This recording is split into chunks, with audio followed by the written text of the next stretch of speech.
Usisitiza kuwa ina akiba ya kutosha ya mafuta nchini. Uhaba wa mafuta unazidi kujitokeza maeneo tofauti ya taifa. Mji wa hivi punde kuonyesha changamoto hii ni Lodwar, kaunti ya Turkana. Kwa sasa bidhaa hizi muhimu zimekuwa adimu. Mwaluse Meshak anatuchorea taswira kamili.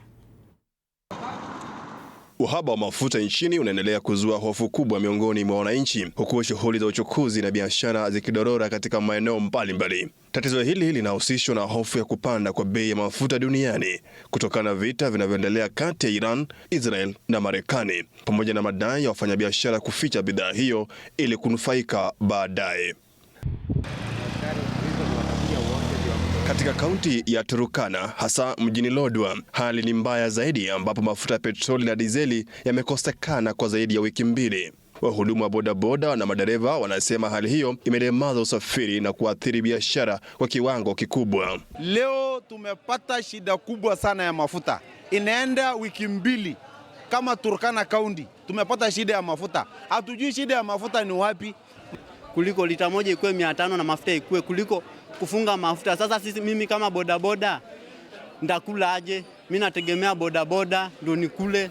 Wakazi wamelalamikia wauzaji mafuta kwa madai ya kukiuka kanuni zilizowekwa na mamlaka ya kudhibiti kawi nchini EPRA, wakidai kuna upendeleo na ongezeko la bei kiholela. Huwezi sema ati ni mahali hapa peke yake, ni kwa sababu ya station zingine hazina mafuta na hii station ndiyo imepaki na mafuta peke yake. Tumekuwa na huo upungufu, watu wamejaa kwa sababu ya hii station moja peke yake ndiye inafanya. Na mimi 7 hours sijabeba mtu hata moja, na mimi kazi yangu ni bodaboda. Sasa nitafanya kazi gani? Kwa sababu watu wamepeana hiyo makazi ingine ya bodaboda imebaki. Wakati huo huo, hapa jijini Nairobi, madereva wanahangaika kutafuta mafuta, huku foleni ndefu zikishuhudiwa katika vituo vichache vyenye akiba. Serikali imeonya wafanyabiashara dhidi ya kuficha mafuta, ikisema hatua hiyo ni hujuma ya kiuchumi na itachukuliwa hatua kali za kisheria dhidi ya wahusika. Mwaluse Meshak, TV47, Nairobi.